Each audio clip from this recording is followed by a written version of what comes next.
The Arizona Cardinals, coming off a pretty bad loss last week, are looking to bounce back against one of the best teams in the entire NFL who have a 9-2 record. They are one of the best teams, like I said, in an ultimately stacked NFC North, where they have them, Detroit, and Green Bay, who beat the Bears, who just cannot get it right this season. And things are looking crazy in the NFC and that division alone. So the Cardinals, coming off that loss, have a very tough task ahead of them, but I think we have a chance. You guys could call me crazy. Let's go ahead and dive into this. And the first thing we're going to be talking about is the best player and the best receiver in the entire NFL, and that is Justin Jefferson, who has 61 receptions, which is tied for 11th in the league, 939 yards, only second to Jamar Chase, 5 total touchdowns, averaging 15.4 yards a catch. This guy is a matchup nightmare for any defensive back. The Cardinals have a secondary who is kind of shining right now with Starling Thomas, Garrett Williams, and then potentially Max Melton, Sean Murphy-Bunting. If Sean Murphy-Bunting plays, we're in trouble. We have a secondary that I think can actually take him away. And by take him away, I mean giving him only 5 catches, 6 catches for like 80 yards. Because he's going to get active. I'm sorry to break it to you. He's more than likely going to get active. If we shut him out, then I will eat my words. But Justin Jefferson, one of the best receivers in the league, through 12 weeks, almost has 1,000 yards.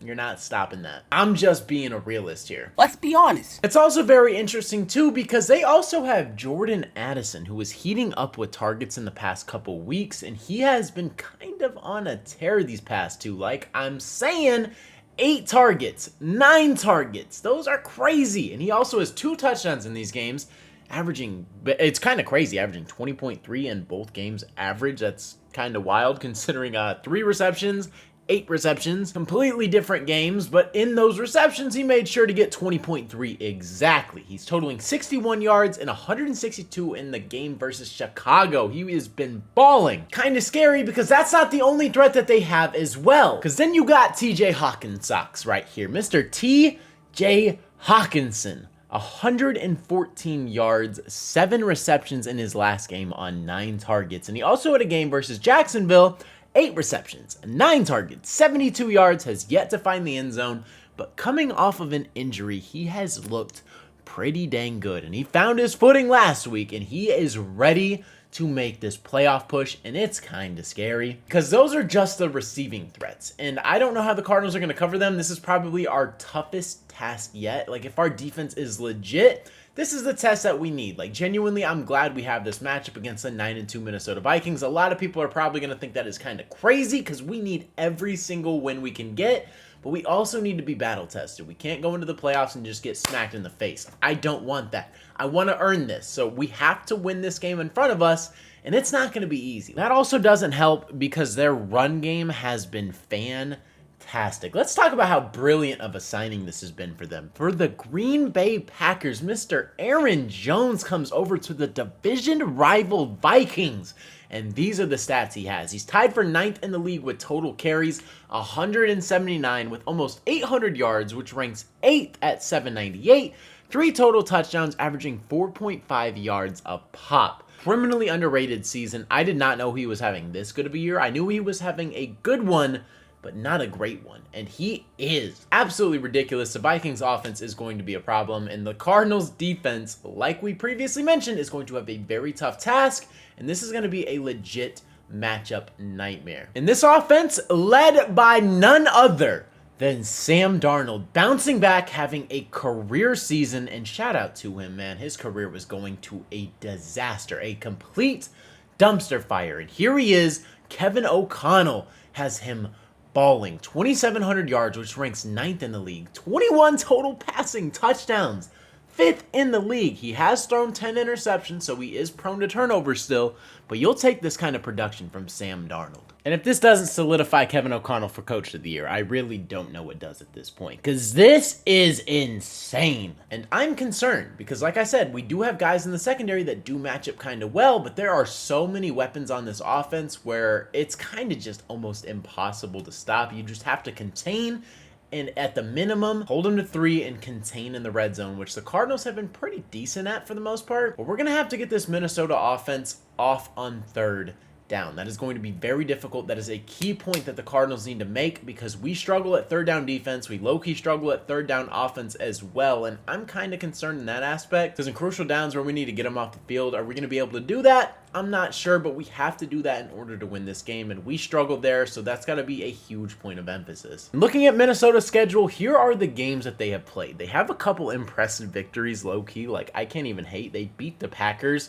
Fantastic. And then they flip-flopped the score with the Detroit Lions. So, I mean, they put up competitive games. They also beat teams like Texans, the 49ers, like just crazy games. And their only 2 losses have come to the Rams and have also come to Detroit. That is it. But it is promising looking on here, knowing that the Bears played a very competitive game, who we blew out. The NFL is week to week. The Jaguars put up a competitive game. 12-7, super low scoring. Titans were within 10. The Colts were within 8. Like, there's some promising games on here. And the Jets, who we also blew out, came within 6. So we definitely have a chance here. But Minnesota does win these close games, as you guys see. If it's close, for the most part, they have come out on top in every game besides Detroit. But the Cardinals will have a chance, and if it is close, Minnesota does know how to pull off these wins, so it's going to be extra difficult, but I think we still have a good chance in it. But flipping to the other side of the field, where the Vikings have been excelling at all year, is their defense. Their pass rush is ridiculous, and guess what else? They don't allow many points, only 17.9 a game, which ranks 5th in the league. When it comes to total yards per game, 317, which ranks 10th. 5.1 yards a play, which is 7th in the league. Third down conversion percent, they are 9th. Fourth down, they are 2nd. And touchdowns per game at 2.1, they are 7th in the league. And like I said, their pass rush, pretty dang decent. They are number 9 in terms of sack percent at 8.35, and if we look at the run defense, ridiculous. If you have James Conner, this is probably the week to bench him in fantasy because they are number 1 in every category besides yards per rush, where they're number 2. So kind of scary because opponents' rushing play percentage, they are number 1. They only give up 3.6 yards per carry, and they don't even allow half a rushing touchdown a game. But this is a game that Kyler is going to have to be on point because their secondary has been pretty middle of the pack, but they do have a guy named Byron Murphy Jr. who has been playing pretty solid football, and the secondary isn't the worst, but it's definitely not the best. But they also have Stephon Gilmore too, so like their secondary can strap up, and yeah, Minnesota just overall a very scary team. I wouldn't say there's any exploits right here in the Minnesota Vikings team. Like, you just have to play very sound,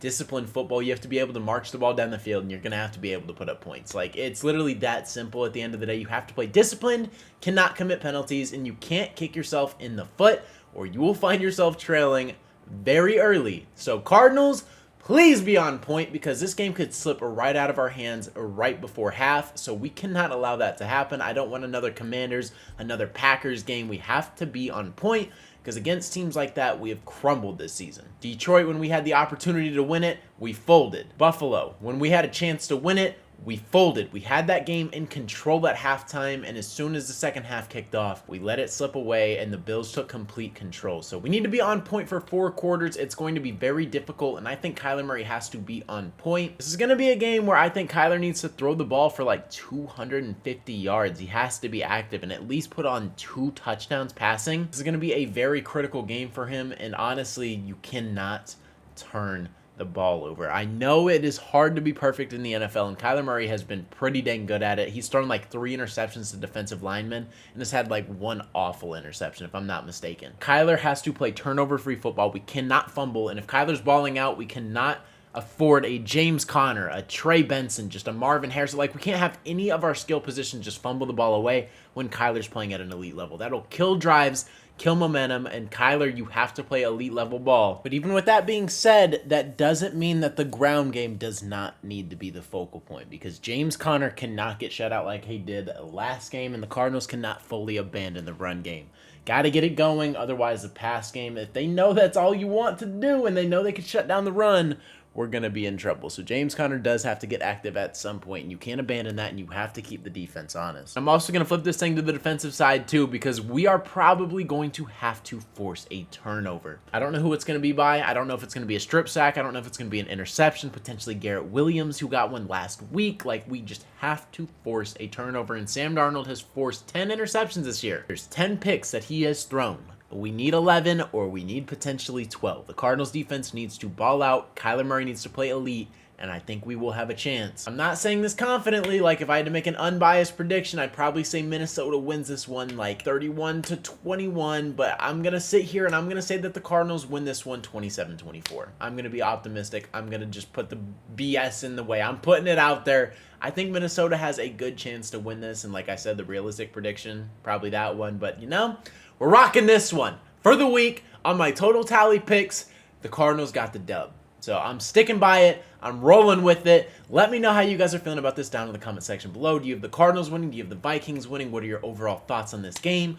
I am excited because this is a legit test. But with that being said, that is going to wrap up today's video, man. If you guys did enjoy, consider hitting that subscribe button. I post Arizona Cardinals and NFL related content. So if you're a fan of either of those, this is the perfect channel for you. But like I said, man, that is all I got for today's video. Hopefully you guys did enjoy.